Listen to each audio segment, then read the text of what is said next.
Well, hi there, Hofstra fans. Mike Marabito now joined with the head coach of the Hofstra baseball team, John Russo, on the WB Mason Report. And Coach, a slow start to the 2013 campaign, then your squad rattles together 9 straight wins, which concluded that streak on Friday with a conference opening win against Northeastern. Warm weather, bats are finally heating up.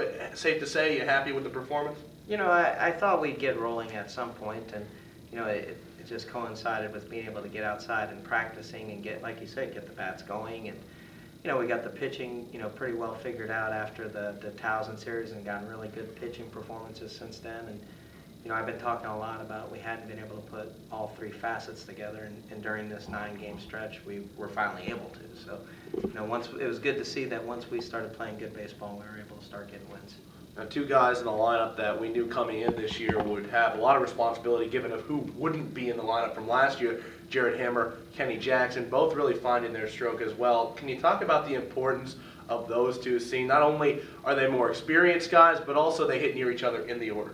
You know, Kenny, he's been a good hitter his whole career, but you know, he really carried us early. I mean, we didn't have much offense going at all, but he was able to stay consistent and be the guy. And you know, he's had a really nice year, and you know, I think if he can just stay away from, you know, a couple days when he doesn't show up, he can put together huge numbers. And you know, it's great to have Hammer back. And you know, Hammer's been here ever since, you know, conferences started. I think he's hitting over 400 in conference, and even though his overall numbers aren't what he would like him to be or what we'd like him to be, he is delivering in big at-bats right now, and it's nice to have those 2 to count on in the 3 and 4 hole. Now, before we get into this past weekend series, some news last week. George Mason heading to the A10 meeting, ineligible for the CAA tournament, shrinking the eligible teams down to 7 of the 6. Does that change your approach at all, the way you handle the rest of the conference season? You know, it definitely brought excitement. I mean, we moved up a whole spot and didn't play a game that weekend, so you know, I hate it for George Mason, a bunch of good kids, and I really like their coaching staff, and you know, hate that they can't go to the postseason. But you know, good for Hofstra baseball. You know, basically we just need to accumulate wins right now, and we got a lot of conference left, and you know, every win is important, and just keep knocking up wins. Well, your ace, David DeRico, another strong outing on Friday. You know, it seems like forever ago when he made that first start in front of University Field, in front of the fans there, and only went so many innings due to a pitch count. Is it safe to say that he is right where you want him to be right now? He is. You know, he had a big game against a really good team at their place. You know, another homecoming. You know, he had a rough homecoming against Rhode Island when he was in his home state, and then he had a lot of fans here at the Boston. And you know, 5 pitches into the game, he'd given up 2 runs and 3 batters. So I was like, oh man, he had the same, but he really settled down, went 7 innings. You know, a typical Dave DeRico. You know, the thing I liked was 1 walk, 1 strikeout, and you know, 13 or 15 something straight put down in a row, and that's who Dave DeRico is. He pitches the contact down in the zone, good stuff, and you know, really had a great Friday night.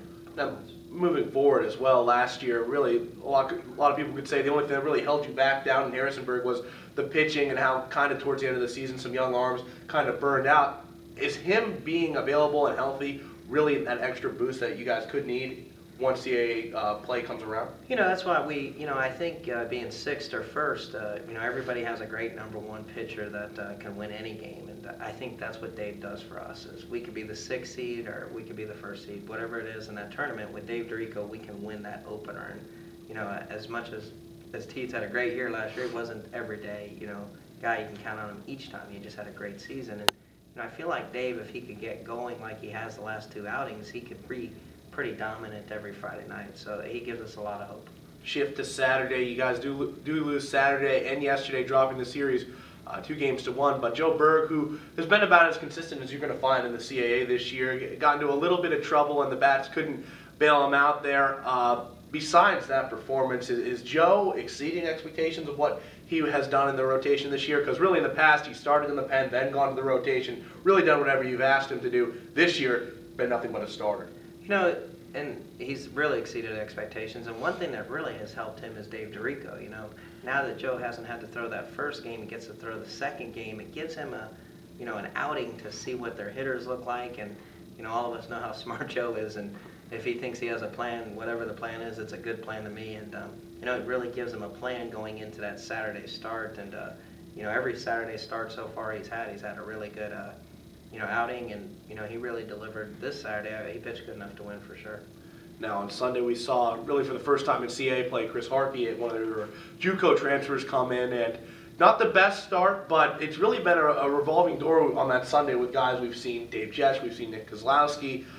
Are you going to continue to go with Harkey, or is that still open, by committee until someone grabs a hold of it? I think you're right. It's open by committee right now until somebody grabs a hold of it. I think this week we'll leave it to be announced and see who we don't use on Friday and Saturday, and then just announce it Saturday night. And it's not any type of gamesmanship. To be honest, we just don't know. I mean, it seems like we're almost guessing into that Sunday start. That if I had my pick, I think it would be Dave Jesh to lock down that spot, but he just hasn't pitched well enough to do that. And we're gonna have games tomorrow and Wednesday. Rogers will throw tomorrow, but another big outing on Wednesday would be John Tiedemann throwing against St. John's, and maybe he can get back to form. So, we have options. We just haven't had anybody really step up and lock it down, and we've given up way too many runs in the Sunday games right now. Now, you mentioned John Tiedemann picked second team preseason in the Colonial. How has he handled the shift to the pen? Is he someone comfortable with his role? Obviously, there's a lot of velocity, so in a short game situation, he works to your benefit, but also brought up as a starter. Is he more hungry to get back in the rotation, or happy with where he's at? I think John right now has just been working on a lot of things mechanically. So, he's a great teammate. He's a good kid.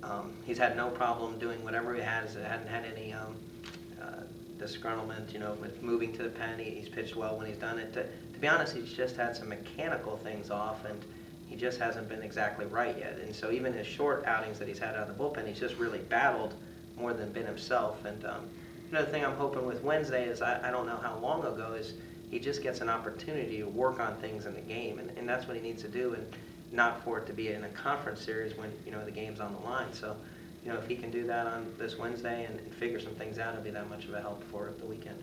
Well, you got Old Dominion coming in this weekend, your third CAA home series. You also already mentioned St. John's. That, of course, you guys take a big rivalry in the New York area. You beat them last year, and this year with Old Dominion, they're picked at the bottom of the conference. Do you see this as an opportunity to take back 3 games and bring yourself back in conversation in the CAA standings?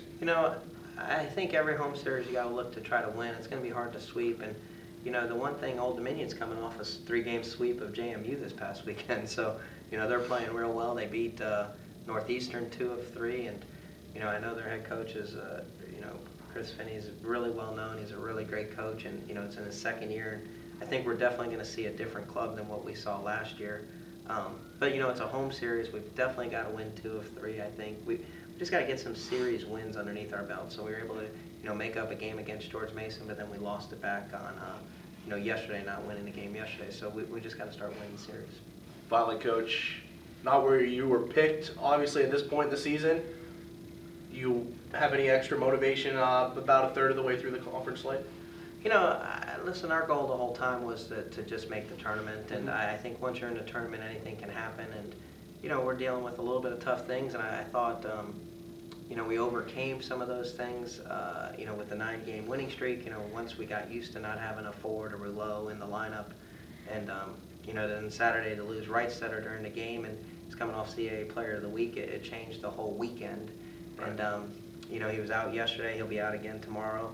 He might be out Wednesday against St. John. So, it's just we keep having to overcome stuff, but this team has been very resilient, and we've made a pact not to make any excuses, and you can see that with us figuring out how to win the 9 games in a row. We just got to, figure out how to overcome these things that keep happening to us right now, and keep playing hard. All right, the head coach of the Hofstra Pride baseball team, John Russo. I'm Mike Muravito. You have been watching the WB Mason Report on GoHofstra.com.